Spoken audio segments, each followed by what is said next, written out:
Em nome do Pai, do Filho e do Espírito Santo. Santo Anselmo, rogai por nós. Olá, seja bem-vindo ao grupo de estudo Santo Anselmo, dando continuidade ao nosso curso sobre sacramentos.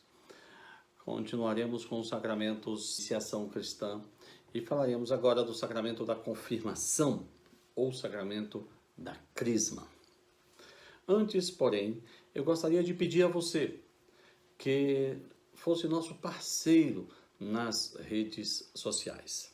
Oferecemos toda essa formação inteiramente gratuita, mas precisamos de sua ajuda. Queremos que você curta esse vídeo, dando o seu joinha no nosso canal do YouTube, se inscrevendo no canal do YouTube, curtindo esse vídeo no grupo de estudo Santo Anselmo no Facebook e também curtindo esse vídeo na nossa página no Instagram, Grupo Santo Anselmo. Porque essas plataformas, essas redes sociais, elas se valem desses joinhas, dessas interações, dos comentários que são feitos, para que nós possamos alcançar um público maior. Então, nos ajude nesse aspecto. Muito bem. O sacramento da crisma, depois do sacramento do batismo, ele se insere no grupo dos chamados sacramentos da iniciação cristã. Ou seja, ele é um dos sacramentos que inicia a pessoa, o católico, na sua vida cristã. Ele guarda uma certa semelhança com alguns elementos, alguns episódios do Antigo Testamento, que são verdadeiras prefigurações do sacramento da crisma. Nós sabemos que o Antigo Testamento, ele é a história da revelação. É Deus se revelando ao ser humano de uma maneira paulatina, de uma maneira pedagógica, de uma maneira constante e histórica. Até chegar o que São Paulo chama de o tempo oportuno, o kairos, o tempo de Deus. Quando chegou a plenitude dos tempos, Deus enviou seu Filho, nascido de mulher. Gálatas 4:4. Por isso nós temos o Novo Testamento como a realização da promessa da revelação. E o Antigo Testamento, ele é a preparação, ele é o período pedagógico de preparação para o advento de Cristo. Então nós temos, por exemplo, no Antigo Testamento, a figura da unção com óleo de certas pessoas para certas atividades, num rito de preparação, num rito de configuração de uma personalidade para uma função mais importante. Vamos dar um exemplo. Quando o povo que vai formar o Estado de Israel, o Reino de Israel, faz aquela migração do Egito para Canaã com Moisés, e eles entram em Canaã sob a liderança de Josué, uma vez que Moisés morre ao final dessa jornada, eles se organizam num sistema de tribos. São umas 12 tribos de Israel, que também prefiguram os 12 apóstolos de Cristo. Essas 12 tribos têm os seus príncipes, os seus líderes, que são mais ou menos uma organização um pouco harmônica. Eles se juntam em tempos de guerra, eles se juntam em tempos de dificuldades, não é? E depois cada um cuida de sua vida. Esse modelo de organização político-social vai vigorar ali mais ou menos entre 1300, 1100, 1150, coisa de 200, 250 anos. Eventualmente, dentro desse período de 250 anos, Deus vai levantar algumas lideranças para ajudar o povo. Dentre essas lideranças, que são chamadas de juízes, nós teremos aquelas figuras famosas de Gideão, de Sansão. Muito bem. E depois, claro, o grande Samuel, o último dos juízes. Ao final desse período, dos chamados juízes, o povo pede a Samuel que rogue a Deus para que lhes dê um rei. Eles querem ter um rei, eles querem se organizar como uma monarquia, a exemplo dos estados vizinhos. Então Samuel pede a Deus orientação e Deus manda ele escolher um rapaz da tribo de Benjamim um camarada chamado Saul. Samuel vai lá com uma botija de azeite e derrama sobre a cabeça de Saul. Aquele ato de derramar o azeite sobre a cabeça de Saul é uma preparação. É uma forma de dizer: Saul, você está sendo preparado, ungido, confirmado para ser o rei de Israel. 40 anos depois, Saul vai ser lá um rei um tanto pecador. Deus diz a Samuel: vá à casa de Jessé e unge um de seus filhos como o futuro rei, porque Saul se separou de mim. Samuel vai à casa de Jessé e Deus lhe orienta que unja o seu filho menor, que é o Davi. Novamente a botija de óleo é derramada sobre a cabeça de Davi e ele é confirmado como rei de Israel. Então esse processo de ungir com óleo uma pessoa para reinar, uma pessoa para ser profeta, para realizar alguma tarefa de grande importância, é uma prática relativamente repetitiva no Antigo Testamento. É desse modelo de unção com óleo que o nosso Senhor Jesus Cristo e a igreja vão construir. Nosso Senhor Jesus Cristo vai instituir e confiar à igreja o sacramento da crisma. Então, a crisma tem essa função de unção, de preparação com o óleo, esse azeite que era derramado no Antigo Testamento sobre a cabeça daquele que viria a ser rei, daquele que viria a ser um profeta.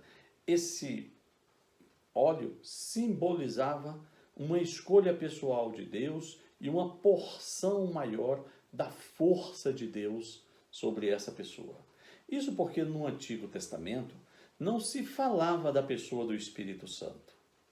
O Espírito Santo, sendo Deus, a terceira pessoa da Santíssima Trindade, no Antigo Testamento não era conhecido como tal. Então o óleo lembrava aquela força, aquele poder de Deus, que na verdade é o Espírito Santo.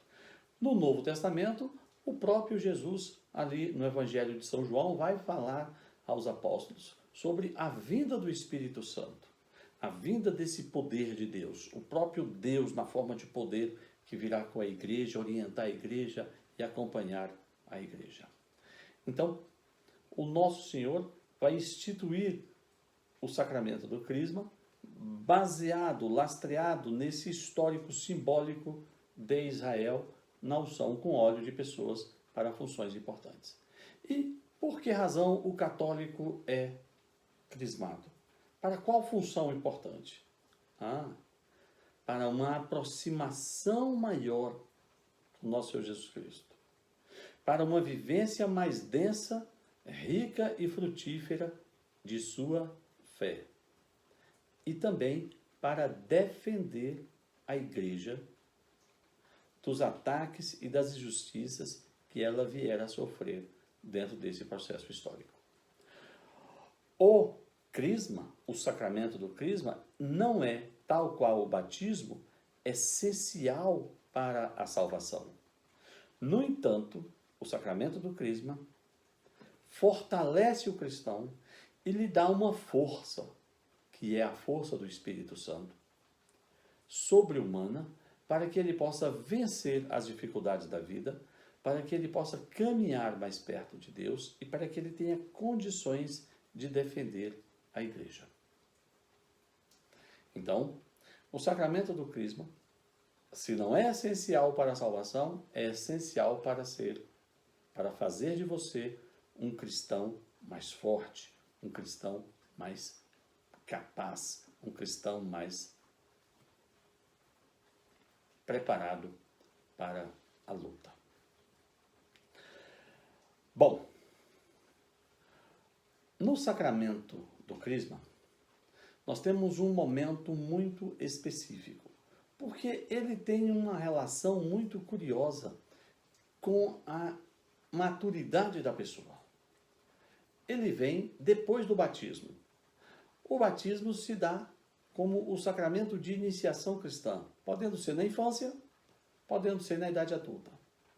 Quando o sacramento do batismo é dado na infância, é preciso que a criança cresça, atinja a idade da razão, atinja, vamos dizer, a idade do discernimento, da capacidade de autoafirmação, para confirmar as promessas de batismo que o seu padrinho, que os seus pais fizeram lá atrás no seu batismo, no dia do seu batismo. Por isso a crisma é um sacramento que é oferecido pela igreja a partir da adolescência do católico, ou na idade adulta, se ele não fez na adolescência. Porque é preciso ter vontade de receber esse sacramento. É preciso ter maturidade para receber esse sacramento. Maturidade tanto do ponto de vista intelectual, não é? Como também a maturidade espiritual. Isso me faz lembrar o episódio em que o nosso Senhor se perde dos seus pais por ocasião da festa da Páscoa. Isso é descrito no Evangelho de São Lucas.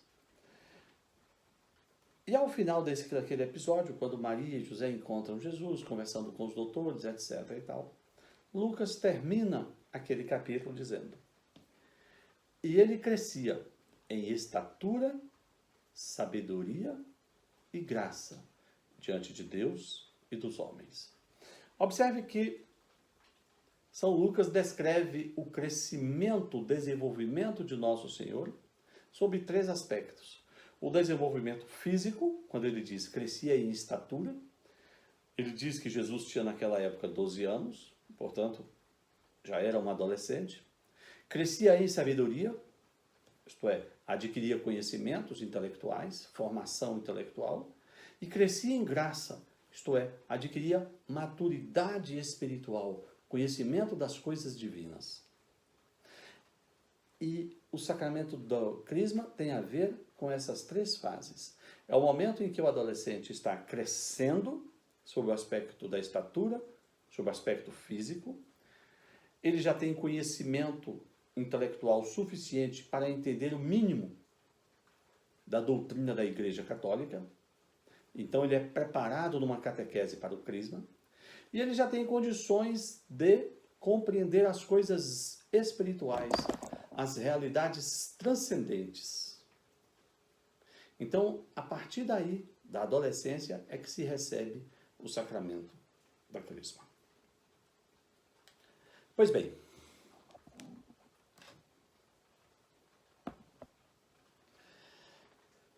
é um sacramento que tem a ver, como eu estou dizendo, com a maturidade intelectual e com a maturidade espiritual.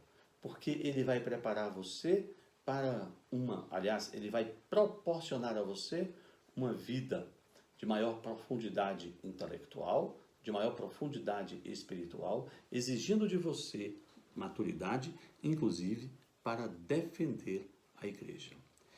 E como é feito isso? É feito pelo Espírito Santo que vem sobre o católico, o fiel católico, por ocasião do crisma. O crisma é um sacramento que proporciona uma plenitude do Espírito Santo mediante a imposição das mãos pelo bispo e a unção com óleo do crisma sobre a fronte, a testa do crismando. Ele não só simboliza o Espírito Santo, ele traz sobre você o Espírito Santo. Por isso, no dia da missa em que ocorre o sacramento do crisma, você começa o rito do crisma acendendo a vela no círio pascal. Você está iluminado pela luz de Cristo. Ali, o círio pascal simboliza a pessoa de Jesus, que traz a luz ao mundo. E de posse dessa vela, que é a luz de Cristo, que simboliza a luz de Cristo, o sacerdote, o bispo, vai pedir aos crismandos, aliás, perguntar aos crismandos, se eles renunciam ao diabo, se eles renunciam ao pecado, se eles renunciam à maldade e se eles professam a fé católica. Então, depois de todas essas promessas, depois que o crismando, de livre vontade, por maturidade, por vontade própria, diz que renuncia à maldade, renuncia ao pecado, renuncia ao diabo, de posse da luz de Cristo, ele crê em Deus Pai Todo-Poderoso, crê em Jesus Cristo, crê na Santa Igreja, crê no Espírito Santo, enfim. Aí então o bispo vai impor as mãos sobre todos os crismandos e invocar a descida do Espírito Santo sobre eles, como os apóstolos fizeram desde o início sobre os novos convertidos, invocando sobre eles a descida do Espírito Santo. E depois, em cada um, isoladamente, o bispo vai traçar com o óleo do crisma uma cruz na testa do crismando e vai dizer: fulano de tal, receba por este sinal o Espírito Santo, dom de Deus. E nesse momento, não por simbologia, mas por transcendência real, o Espírito Santo vem sobre o crismando, preparando-o para uma nova vida. Este óleo não é um óleo qualquer. É um óleo que é ungido pelo bispo daquela diocese, preparado pelo bispo daquela diocese, na missa dos Santos Óleos, na quinta-feira da Paixão de Cristo, na manhã. Não naquela missa do lava-pés, mas numa missa de manhã, chamada Missa dos Santos Óleos. A missa em que o bispo unge, santifica aqueles óleos da unção dos enfermos, do crisma, do batismo, que vão ser utilizados durante todo aquele ano por aquela diocese. Então, é um sacramento que confirma a fé que os padrinhos falaram em nome da criança no dia do seu batismo. O crisma é o sacramento por meio do qual o crismando vai confirmar a fé que os seus padrinhos e os seus pais professaram no dia do batismo. No crisma, é importante que o crismando tenha um padrinho. Pode até ser o padrinho de batismo, se ele tiver condições para tal. Qual é a função deste padrinho? A função deste padrinho é ser um orientador espiritual, alguém que vai ajudar o crismando na sua caminhada mais sólida, na sua caminhada de luta, na sua caminhada de aprofundamento da fé cristã. E como eu já disse, para me repetir um pouco, esse sacramento vai produzir o enraizamento maior, mais profundo da filiação divina. Vai nos unir mais solidamente a Cristo. Vai aumentar em nós os dons do Espírito Santo. Vai nos tornar mais ligados à igreja. Vai nos dar uma força especial. Vai nos dar mais sabedoria. É um sacramento que não é essencial para a salvação, mas é essencial para a nossa preparação, para o nosso crescimento. E quem pode receber o sacramento do crisma? Quem? Olha, todo católico batizado que foi preparado mediante catequese específica pode e deve receber o sacramento da confirmação. Tá certo? E, na hipótese de risco de morte, qualquer batizado pode e deve receber o sacramento da confirmação, ainda que em leito de morte. Tá certo? Quem é o ministro da confirmação? O ministro da confirmação é o bispo. Por quê? Porque Cristo disse a Pedro: quando você se converter, confirme os teus irmãos.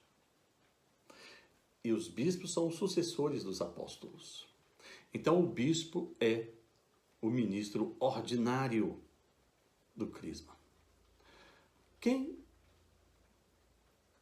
seriam os ministros não ordinários? Olha, numa diocese, talvez seja difícil que um mesmo bispo consiga crismar todas as pessoas num determinado ano, né? Todos os adolescentes e adultos que estão para crismar. Eventualmente, um bispo pode não ter tempo na sua agenda. Então, é possível que o bispo faça essa delegação de competência a um dos padres da diocese, para que ele, em nome do bispo, exerça a função de crismar as pessoas, de dispensar o sacramento da crisma.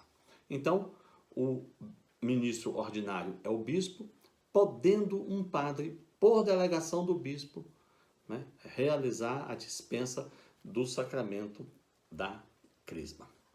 No caso de perigo de morte, qualquer padre pode realizar o sacramento da crisma para que aquela pessoa que eventualmente esteja para morrer, morra, né, com as bênçãos e dádivas deste sacramento. Como você vê, os elementos materiais, o elemento material do sacramento da crisma, já dito aqui de forma diluída, é o óleo do crisma. O elemento formal são as palavras do bispo. No momento em que ele invoca a vinda do Espírito Santo sobre os crismandos e na hora da bênção individual, quando ele unge a fronte do crismando na forma de uma cruz e diz: fulano de tal, receba por esse sinal o Espírito Santo, dom de Deus. Elemento material, elemento formal, você tem aí a validade perfeita do sacramento do crisma. Tudo bem? Então, em linhas gerais, essas são algumas notas, não é, desse breve curso sobre a teologia dos sacramentos. Em nome do Pai, do Filho e do Espírito Santo. Santo Anselmo, rogai por nós.